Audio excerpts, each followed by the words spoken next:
I've been catching a lot of the Steve Austin podcast, the Broken Skull recordings, I believe it's called. A lot of the videos, from the recordings of the podcast have been popping up on like Facebook and on Instagram. And I love Steve Austin. I've been a fan of, Stone Cold since, the 90s when I was into wrestling. I followed, his career throughout his entire run with the WWE and the WWF. It's still WWF to me. But what I want to talk about now is the fact that not only, is Steve Austin still somebody whose name holds a lot of weight when it comes to the idea that he can start, a podcast like that and have it grow to what it is as quickly as it did, but he also has a pretty out there acting career. You know what I mean? Like, you have some people like the Rock, who has become such a great actor and made a lucrative, run in the acting world. You've got, you can go as far back as like Hulk Hogan, who has some crazy friggin' movies under his belt. I talked about one of them in a previous entry, Suburban Commando. He played a bad guy, I think, in like a Three Ninjas movie. You know what I mean? And then you could even talk about like Rowdy Piper, who the biggest movie role, I believe he has more than one, but his biggest movie role is the film They Live, which is such a, great concept and has one of the greatest movie lines in history. I've come here to chew bubblegum and kick ass, and I'm all out of bubblegum. Like, that's history right there. That's movie history right there. So we're now leading into an era where a lot of wrestlers are kind of getting up there. And, back in the day, it wasn't too many. Like I said, Hulk Hogan, Mr. T, if you wanted like a cameo from a wrestler, you'd get that every so often. But when they actually came to starring roles, The Rock, Steve Austin, they kind of like really kickstarted a lot of that for like the year, like the year 2000 and on, especially from where they came from, being just like, side characters, characters that didn't really, play too big of a role in the overall film. Like The Rock's first role was he was in The Scorpion King, the third entry of the Mummy films. And then it was so good that they made a Scorpion King film, but like in The Mummy, he was a bad guy, and then in the Scorpion King film, he was a good guy. So it was kind of weird, that contrast in a way. But again, it was just his up-and-coming role, and then that led into so many other films for him, and he became such a big name now in films. He has so many great films under his belt and so many like hits and misses. Steve Austin is kind of, right up there, and it goes back all the way to 2005, and he did he played one of the guards in the Adam Sandler remake of The Longest Yard. And, he's a bit of a racist, but he's also a bit of a tough guy. And he plays the role well because he has that Texas accent. He has that heel mentality. It's very much that, like, when you are playing a role in wrestling, if you're able to translate that into film, it comes off pretty good. And it's probably one of the films that he has the most lines in, I would say, unfortunately to say. But that's kind of what kickstarted it.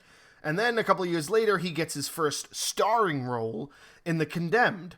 Now, The Condemned, some people may or may not have liked that film. I was personally a big fan of The Condemned. I'm a big fan of films that like kind of follow this pattern. And I think The Condemned was a very modern take on that. It was kind of like how The Truman Show kind of pushed that boundary. This kind of did that to me. It's unfortunate that it wasn't like highly received. I think it has very mixed reviews leading towards positive. But I was a big fan of The Condemned. I thought it was, it's a storyline that's been done a million times. The Japanese version is called Battle Royale. Then there's The Running Man. Then there's The Hunger Games. Like, it's not a unique story. It's definitely an overdone story. It's just every concept has its own little twist on how they do it. Battle Royale, it was a bunch of teenage students. Hunger Games, it's a post-apocalyptic world. The Running Man, it's a television show. But this is also a television show, but set in a universe where it's kind of like crowdfunding in a way, and it's all like prisoners, and it's everybody, it's like every man for themselves, and it's last man standing, and it's battle royale. This is kind of the premise that some video games are built on nowadays. Apex Legends, Fortnite, those are all battle royale styles, and films like this is where they kind of get their inspiration from. Now, The Condemned is just a film where he's starring in, but it's not like his character is the good guy, even though like he's a convict, but like all the other convicts are like pretty bad, and it's again, it's a great film. I love The Condemned. I think it's a great story. I think it's a lot of fun to watch. I'm not going to say it deserves an Oscar, but I'm going to say that it's probably one of the better films on the Steve Austin roster. So another film that he comes out with shortly after that is called Damage. So originally I was going to do this entire entry about Damage because it's probably one of the films that kind of lets you know that Steve Austin is the wrestling Steven Seagal. And I hate to compare him to Steven Seagal, but it's just like, this was kind of showing you that Steve Austin's just going to do whatever movie he wants. Doesn't matter if it goes into a theater or not. And that's kind of what Steven Seagal does. Like, Steven Seagal to this day is still making movies. He's in his 50s. He's not the same martial artist that he was in the 80s and 90s. None of these films live up to what you're expecting out of him when you're a fan of things like Out for Justice or any of those films from early Steven Seagal years. Yeah, Steve Austin has kind of already gotten to that point, and it's only his second film. But Damage is such a fun film because it's like, you don't take it seriously. And here's the funny thing is that it's rated really kind of in the same area as Condemned. So most people who view Condemned as a kind of mediocre film, they view Damage as being on the same level. And it's just such a ridiculous film. He plays this guy who gets out of prison, and he's trying to get these odd jobs so he can make money. And he's trying to make money to pay back like his sister or something. I can't remember the film that well. I haven't watched it in years. But I was going to watch it to do this list, but to do this entry. But then I was looking at the list of Steve Austin films, and I'm just like, I got to do a whole entry about all his entire filmography because it's just so crazy. Like, with a film like this, and then leading up to, like, right after this film, he kind of got back into wrestling for a little bit, and then he goes and he does The Expendables, where he just dials back and just is a random bad guy. And, again, Steve Austin's a big dude. Steve Austin's a tough dude. You know what I'm saying? So when it comes to him picking up some of these roles, it's okay to see him as just like the tough guy, just like a brute, because he's a big dude and he's a tough son of a bitch. So I'm okay with seeing him as these minor roles. But then, in that same year that he does Expendables, he does this film called Hunt to Kill. Now, Hunt to Kill, I have not seen, because I have also not seen a lot of Steven Seagal bad films. So Steve Austin's, like, film, like, things that I find interest in, it kind of ends at Damage. And he's done a lot after Damage, and Hunt to Kill is one of them. I don't know what's it about. I think he's like a divorced Marine who gets caught in like this like scheme, and then he starts hunting people. I don't know what Hunt to Kill is about. It looks really fucking weird. But now we're getting into the area where it really is him turning into Steven Seagal. Because then what they do is they do a film called Tactical Force. And not only is that just a mediocre title for a film, but watching Steven Seagal, I'm sorry, and now I've compared him so much that I'm confusing the two. So Steve Austin plays this this SWAT team leader, and then just watching him in like this riot gear, it just doesn't look natural. So it just looks bad on that, just on that level. And it's got like Michael Jai White in it too. I might actually be forced to watch this because, again, I didn't even know this movie existed. And the fact that it's got, Steve Austin and Michael Jai White in it, and it's called Tactical Force. And this sounds like one of the films that you get out of the DVD bin at Walmart. So I feel like, why is Steve Austin doing this? And it's only because, like, that's what he wants to do. He's just at that level of his career, I guess, where he's just doing whatever he wants. So now that film comes out, and then shortly after Hunt to Kill and Tactical Force, he does Maximum Conviction. So what is Maximum Conviction? Well, Maximum Conviction is Steve Austin and Steven Seagal. And this is why I decided to kind of compare him, because this not only is just a random Steven Seagal movie, but he's also dragged Steve Austin into it. And it's like these black ops, this operation, and there's the two of them, and like their paths are crossing, and they're trying to find out like somebody's identity, and the tagline is maximum security, maximum firepower. The name is Maximum Conviction. Oh my god, like, I wish Steve Austin had more opportunities than just being in films like this. And again, this wasn't his first, one. This just led up to it. And that's why I'm comparing it to Steven Seagal, because these are random Steven Seagal films. And it just so happens that Steve Austin is doing the exact same thing. He did another random film with Danny Trejo called Recoil, where he's a cop who turns vigilante after his family's murdered. So it's basically Punisher, I guess.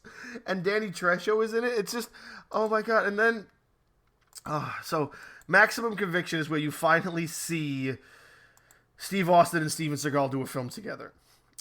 Then, it doesn't stop there. Then he does a film called The Package. So what is The Package? The Package is him and Dolph Lundgren. And they're basically these two, like crime lord couriers, like, trying to chase down gangsters or something. And it's just... I mean, I don't want to, like, shit on Dolph Lundgren or Steve Austin, but, like, this is a film that I just was not...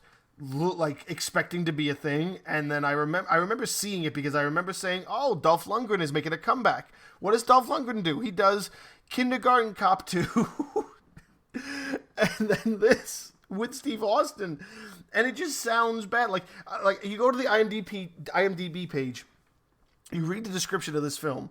A courier for a local crime lord must deliver a mysterious package while being chased by a horde of unusual gangsters. And unless, I guess, you watch the trailer, you don't get who the courier is and who the unusual gangster is. Like, how much involvement does Steve Austin and Dolph Lundgren have in it? I don't know. And then here's the tagline, Vengeance Delivered. What the fuck? Oh my god. And I just... this film, it's from 2013. So this is at least 8 years ago this film comes out. The very last film in the Steve Austin, like, realm of where he's doing films, his last, like, full film that he does is Grown Ups 2. And he plays a side character, and it's not the biggest role in the film, but he does get into another Adam Sandler film. And I don't know, maybe Adam Sandler will bring him back again, since that's 2 films he's done for Adam Sandler. But, it's a great film. I love Grown Ups. I love both Grown Ups. I know a lot of people, don't. It's not like up there with people, when it comes to Adam Sandler films. But I love that film. He plays a side character in that, and that's his last film. So Steve Austin's film history only goes for about 7 or 8 years that he actually is doing movies for. And he doesn't have a lot of things that are, like, memorable, I guess, unless you are looking at, films like The Expendables or The Condemned, which were actually films that, like, went to theaters. And all these other ones are, like I said, DVD bin films. And, it's just upsetting because he's such a great character, and he brings such a great presence onto the screen that maybe he just decided to do these films because he wanted to. Maybe it was just something for him to do. But now he's got the Broken Skull Sessions, and that podcast is just phenomenal. It's great to hear him get, like, a lot of these wrestlers that you want to hear stories about. Like when he gets Undertaker and Randy Orton and Chris Jericho. Those episodes are fantastic. I'm really into that. It's a nice takeaway from, like, the Joe Rogan podcast, simply because, Joe Rogan has his restrictions. So if you do like podcasts and, you're one of the people that kind of don't get the Joe Rogan one anymore, which, how many people don't have Spotify, so I'm pretty sure everybody gets him now. But, I don't use Spotify, so I get whatever I can from Joe Rogan, which a lot of it is just on YouTube, which, I'm fine with. But Broken Skull Sessions is fantastic, and it's right up there. And if you're old 90s fans of the wrestlers of that era, and even if you're a Steve Austin fan and you haven't checked it out yet, check it out. The clips I've seen, the episodes I've heard, they're great. And I just wanted to dive deep a little bit into the Steve Austin filmography. And I'm going to say, honestly, I'm going to be looking for these films now because I have to watch Tactical Force and The Package. Vengeance Delivered. Jesus Christ.